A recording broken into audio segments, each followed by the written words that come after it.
Hi hello నమస్తే, this is Sharada. Welcome back to my channel.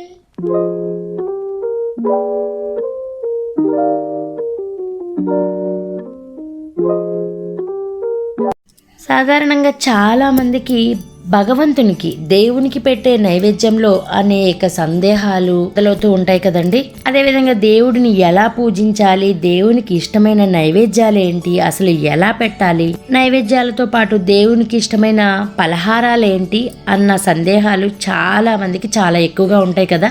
మనలో చాలా మందికి దేవుడికి నైవేద్యం పెట్టేటప్పుడు కొన్ని రకాల పొరపాట్లను చేస్తూ ఉంటాం. తెలిసి తెలియక చేసే కొన్ని పొరపాట్ల వల్ల మనం అనేక రకాల సమస్యలను ఎదుర్కోవాల్సి ఉంటుందండి.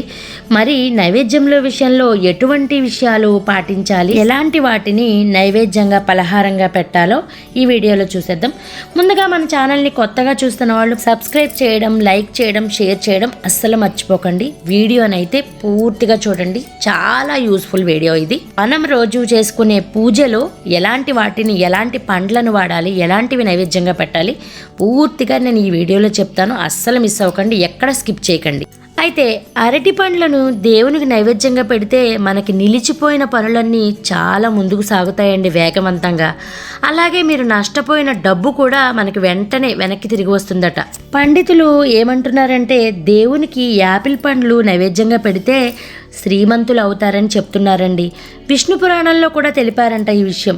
అలాగే అప్పుల బాధల్ని తొలగిపోయి సుఖ సంతోషాలతో సిరి సంపదలతో జీవిస్తారంట ఈ యాపిల్ పండ్లను పెడితే. అదేవిధంగా కొబ్బరికాయని దేవుడికి సమర్పించడం వల్ల మన పనులన్నీ చాలా సులభంగా పూర్తి కావడమే కాకుండా మనం అనుకున్న పనులన్నీ నెరవేరుతాయని శివపురాణంలో తెలిపారంటండి. సపోటా పండుని దేవుడికి మనం సమర్పిస్తే వివాహాది శుభకార్యాల విషయంలో ఎదురయ్యే చికాకులు, పొరపాట్లు, అడ్డంకులు అన్నీ తొలగిపోతాయంటండి. అందరికీ ఎక్కువ దొరికే జామ పండ్లనైతే వినాయక ఫోటో ముందు పెడితే, వినాయకుని ఫోటో ముందు నైవేద్యంగా సమర్పిస్తే ఉదర సంబంధిత వ్యాధులు అంటే కడుపుకు సంబంధించిన వ్యాధులు, పొట్టకు సంబంధించిన వ్యాధులన్నీ నయమైపోతాయంటండి. అలాగే చక్కెర వ్యాధులు, షుగర్ వ్యాధులు కూడా నయమైపోతాయండి. అంతేకాదండి, సంతానం కూడా లభిస్తుందంట. మనకి భార్యాభర్తల మధ్య ఉన్న కలహాలు కూడా తొలగిపోతాయంటండి. మనకి సంఘంలో మంచి గౌరవం, పలుకుబడి ఉంటుందంట. గణపతికి పంచామృత అభిషేకం చేసి జామ పండ్లను నైవేద్యంగా పెడితే వ్యాపారం చాలా లాభంగా జరుగుతుందంటండి. శనివారం నాడు ఇంట్లో పూజ చేసి వెంకటేశ్వర స్వామికి మనం ఫోటోకి తులసి మాలతో అలంకరించి వడపప్పు పానకాన్ని నైవేద్యంగా పెట్టాలంటండి. ఇలా చేస్తే ఆ వెంకన్న అనుగ్రహం మనకి ఎప్పుడు ఎల్లవేళలా ఉంటుందంటండి. అలాగే మంగళవారం నాడు మన హనుమంతునికి, అదేనండి మన ఆంజనేయ స్వామికి తమలపాకును నైవేద్యంగా పెట్టి మీకున్న అప్పుల బాధలన్నీ వెంటనే తొలగిపోయే విధంగా పూజ చేయాలంటండి. ఇంకా మనకి ఎంతో ఇష్టమైన గురువారం నాడు బాబా ఆలయంలో గోధుమ రొట్టెలను అందరికీ ప్రసాదంగా పంచిపెడితే బాబావారి అనుగ్రహం మీపై చాలా బాగా ఉంటుందంటండి. అంతేకాదండి, పటికి బెల్లంని దేవునికి నైవేద్యంగా సమర్పిస్తే మంచి ఆరోగ్యం లభిస్తుందంట.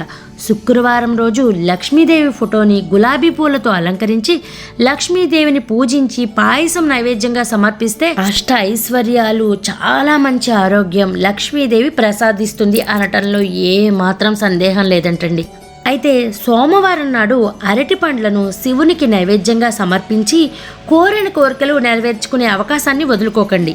పరమశివుడు పాలతో చేసిన పదార్థాలను ఎంతో ప్రేమగా స్వీకరిస్తారంటండి. దేవుడికి ఎప్పుడు వెండి ప్లేట్లో కానీ ఇత్తడి ప్లేట్లో కానీ నైవేద్యం పెట్టాలండి.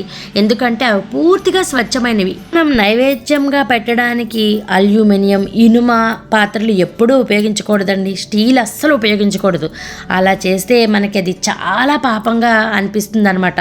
ఇలా సాధ్యం కాని వారు ఒక తమలపాకులోనైనా పెట్టండి, కానీ అరటి ఆకు మీదైనా పెట్టండి, కానీ స్టీల్ ప్లేట్లలో కానీ ఇనప ప్లేట్లలో కానీ అస్సలు పెట్టకూడదండి. భగవంతునికి పెట్టే ప్రసాదాలన్నీ కూడా చాలా సాత్వికంగా శాకాహారం మాత్రమే అయి ఉండేలా మనం చూసుకోవాలి. అదే విధంగా మనం దేవునికి నైవేద్యం పెట్టే ప్రసాదాలలో అల్లం, వెల్లుల్లిపాయి, ఉల్లిపాయ లేకుండా మనం తయారు చేసి అప్పుడే మనం దేవునికి నైవేద్యంగా సమర్పించాలన్నమాట. ఇంకొక ముఖ్య విషయం ఏంటంటే దేవునికి నైవేద్యంగా పెట్టినవి అలా వదిలేయకూడదండి. ఖచ్చితంగా ఆ నైవేద్యమని ఇంట్లో అందరూ ఆ ప్రసాదాన్ని స్వీకరించాలన్నమాట. అంతేకాదండి, దేవుని దగ్గరే ఎక్కువసేపు ప్రసాదాలని ఉంచేయకూడదండి. త్వరగా పూజ అయిన వెంటనే ఆ ప్రసాదాన్ని తీసుకుని తినేయాలన్నమాట. ఎక్కువసేపు అలా ఉంచడం వల్ల మన ఇంట్లో చాలా నెగిటివ్ ఎనర్జీ వచ్చేస్తుందండి. ఆ ప్రసాదాన్ని మనతో పాటు ఇతరులకు కూడా పంచడం వల్ల చాలా శుభ ఫలితాలు మనకు వస్తాయన్నమాట. ఇంకొకటి ఏంటంటే, మనం ప్రసాదాన్ని నైవేద్యంగా వండడానికి వండేటప్పుడు కానీ అది రుచి చూడకూడదండి. అస్సలు మనం సరస్వతీదేవిని పూజించేటప్పుడు కిచిడిని నైవేద్యంగా పెడితే చాలా మంచిదండి. పిల్లలకి మంచి బుద్ధితో పాటు సరస్వతీదేవి అనుగ్రహం కూడా కలుగుతుందన్నమాట. ఇంకొక ముఖ్య విషయం, నేరేడు పండ్లను మనం దేవునికి నైవేద్యంగా పెడితే మనలో ఉన్న నీరసం పోతుందంటండి. అదే శనీశ్వరునికి ఈ నేరేడు పళ్ళను సమర్పిస్తే మనకి ఉన్న మోకాళ్ళ నొప్పులు తగ్గిపోతాయంట. ఏ పూజలైనా నైవేద్యానికి ఎంతో ప్రాధాన్యం ఉంటుందండి. పూట గడవని నిరుపేద నుంచి కోట్లకు పడగెత్తిన వరకు ఎవరి శక్తికి తగ్గ నైవేద్యం వాళ్ళు సమర్పించుకుంటూ ఉంటారు దేవుడికి. అందరూ సమానులే భగవంతునికి. కాబట్టి దేవునికి భక్తితో ఏ నైవేద్యం పెట్టినా ఆయన స్వీకరిస్తాడు. కమలా పండును దేవునికి నైవేద్యంగా పెడితే ఆర్థిక సమస్యలు ఉండవండి. మనస్ఫూర్తిగా చేసే ఏ పూజ అయినా ఏ నైవేద్యమైనా దేవుడు సంతోషంగా ఆరగిస్తారని పండితులు చెప్తున్నారు. మంచి మనసుతో ఏ పదార్థాన్ని నైవేద్యంగా పెట్టినా భగవంతుడు తప్పకుండా ఆరగిస్తారు. కనుక మనకి ఉన్నంతలో, మీకు ఉన్నంతలో దేవునికి నైవేద్యం పెడితే ఆయన మీ కోరికలను తప్పకుండా తీరుస్తారు. ప్రతిరోజు ఇంట్లో నిత్య దీపారాధన చేసుకోవటం మాత్రం ఒక అలవాటుగా చేసుకోవటం అందరికీ, కుటుంబంలోని అందరికీ మంచిదన్నమాట. ఈ వీడియోని మీ ఫ్రెండ్స్ అండ్ ఫ్యామిలీతో షేర్ చేసుకోవడం అస్సలు మర్చిపోకండి. చాలా యూజ్ అయ్యే, అందరికీ ఉపయోగపడే ఈ వీడియోని అందరికీ షేర్ చేసుకోండి. మీరైతే లైక్ చేసి, షేర్ చేసి, సబ్స్క్రైబ్ చేయడం అస్సలు మర్చిపోకండి. ఈ వీడియోని పూర్తిగా చూడటం అస్సలు మర్చిపోకండి. Thank you for watching.